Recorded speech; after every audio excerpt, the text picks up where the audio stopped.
कन्हैया जी, आपने मोदी जी की बात किया, योगी जी का बात किया, कहीं पे भी राहुल गांधी का बात नहीं किया।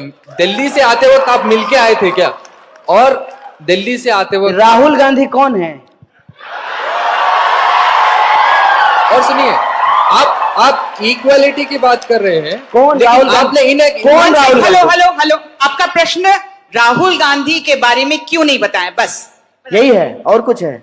हो गया। इक्वालिटी की बात करते करते आपने सिर्फ बीजेपी को टारगेट किया, जो 5 साल से अभी आई है। 60 इयर्स जो बाद में कांग्रेस ने किया, उसका कुछ नहीं देखा आपने, उसका एक भी नहीं देखा। जो दिखा योगी जी, आपका प्रश्न मोदी जी। है, आप सुने ही नहीं, आप ध्यान ही नहीं दिए। लाल बहादुर शास्त्री 1904 में पैदा हुए, मुगल सराय में पैदा हुए, 1952 में रेल मंत्री बने, और एक बार रेल दुर्घटना हो गई थी तो उन्होंने कहा कि हम इस्तीफा दे देंगे। ये 2014 से पहले की घटना है ना? ये 2014 से पहले की घटना है कि 2014 के बाद की घटना है? 2014 के बाद जो हुआ कि मुगल सराय स्टेशन का नाम बदल करके दीनदयाल उपाध्याय के ऊपर रख दिया गया। तो आप मुझे बताइए कि इस देश में जो सरकार है, सवाल उससे पूछा जाए कि नेहरू से पूछा जाए? आप बता दीजिए। ये तो वही बात हो गई नहीं, इस पे हमने बात की, हमने कहा आपको। देखिए, ये एकदम जानते हैं संबित पात्रा स्टाइल सवाल है।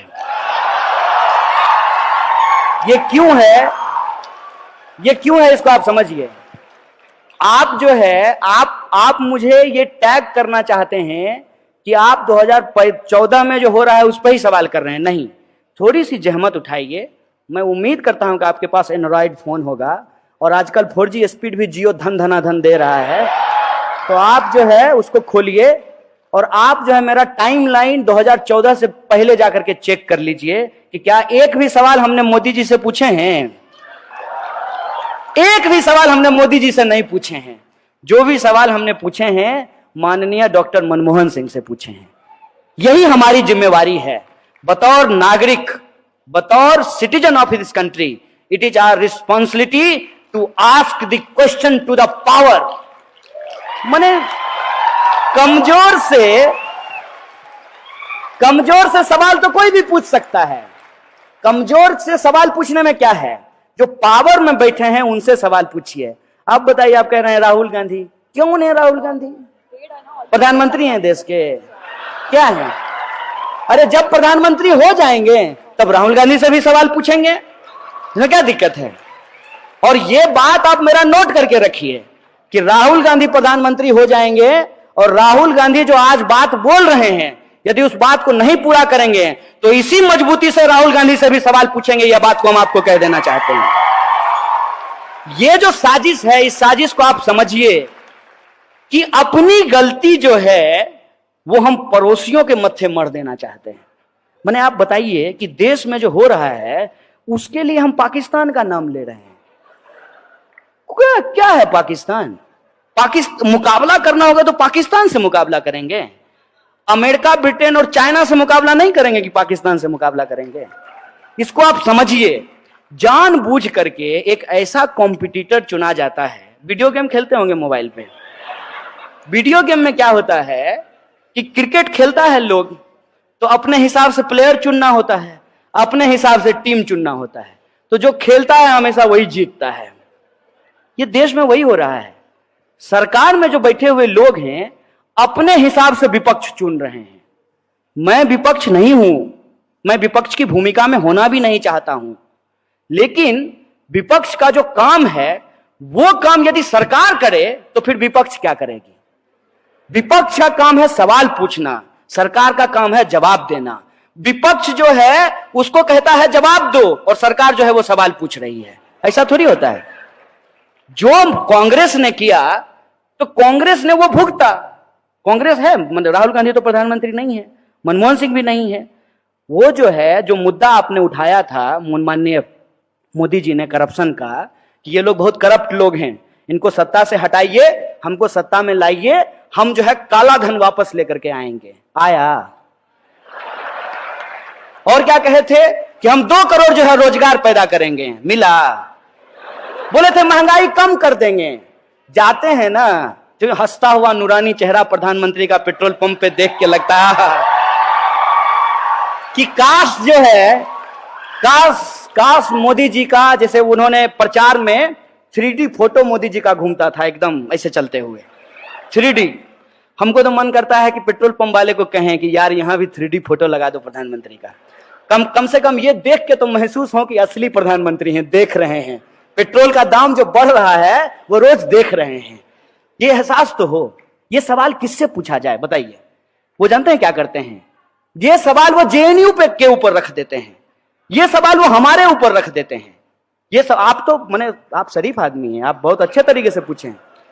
लोग जानते हैं हमको क्या कहता है? लोग तो कहता है कि ये क्या बोलेगा, ये तो देशद्रोही है। अब बताइए, ये भी सवाल सरकार से पूछना चाहिए जो हमसे पूछ रहा है। देश में गृह मंत्री हैं, कड़ी निंदा करते रहते हैं इसे हाथ हिला के। देश में जब गृह मंत्री हैं, देश में कानून है, देश में न्यायपालिका है। अगर हमने देश के खिलाफ कुछ बोला है तो हमको पकड़ करके जेल में डालिए। टैक्स का पैसा तो आप बर्बाद कर रहे हैं साहब, कि हमको जेल में डालने की बजाय हमको बॉडीगार्ड देकर के दुनिया घुमा रहे हैं, देश घुमा रहे हैं। ये सवाल किससे पूछना चाहिए? सरकार से ना, कि देश में अगर कहीं कुछ हो रहा है गलत, कुछ भी गलत, अगर मान लीजिए किसी ने नारेबाजी कर दी है, हम तो नहीं किए हैं, अगर किए होते तो आपको भरोसा दिला देते हैं। ये लोग डर की सत्ता कायम करना चाहते हैं, लोगों के सामने एक ऐसा तोहमत लगाते हैं कि लोग चारों खाने चित हो जाएं। किसी भी इंसान के ऊपर एक ऐसा आरोप मर दो कि उसकी सारे के सारे सवाल की लेजिटिमेसी चला जाए। जो सवाल हैं वो सवाल पूछना ही बंद कर दे, उसको इतना डराओ, यदि ना डरे तो गोली चलाओ, गोली चलाने के बाद भी नहीं डरे तो जान ले लो, नहीं माने तो जेल में भर दो। यही हो रहा है ना देश में। और आप तब भी कहते हैं कि सवाल जो है वो मोदी जी से ना पूछ करके राहुल गांधी से पूछा जाए।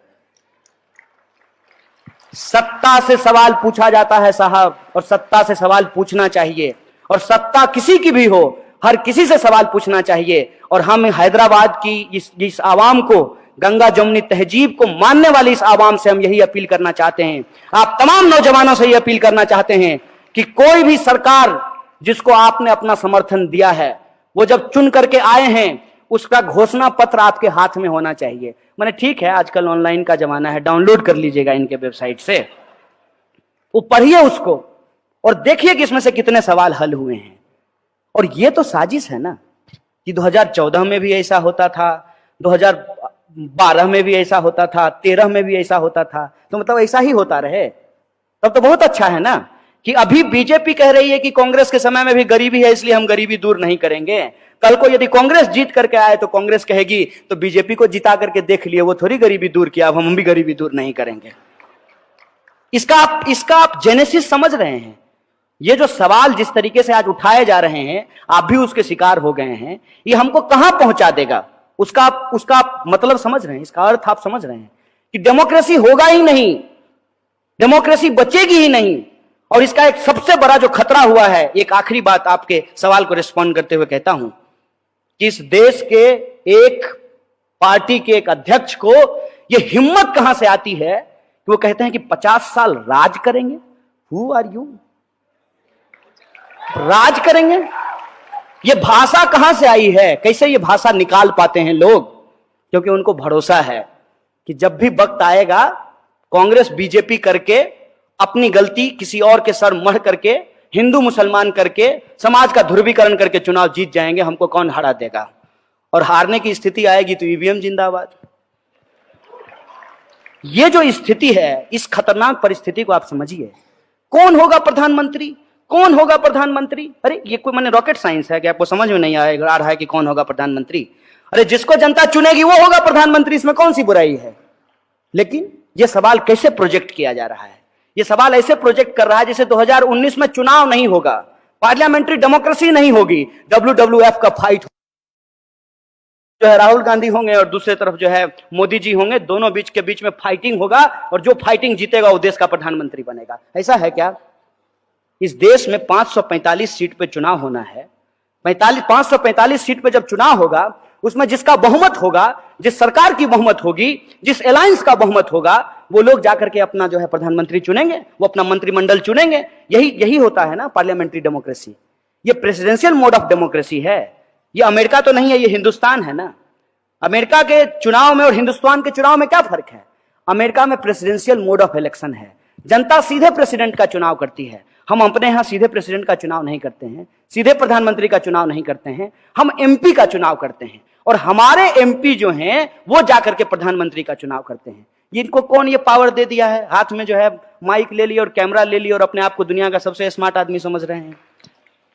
आप कौन होते हैं डिसाइड करने वाले? जनता डिसाइड करेगी ना। जनता जिसको मैंडेट देगी, जिस पार्टी को मैंडेट देगी, उसका प्रधानमंत्री होगा।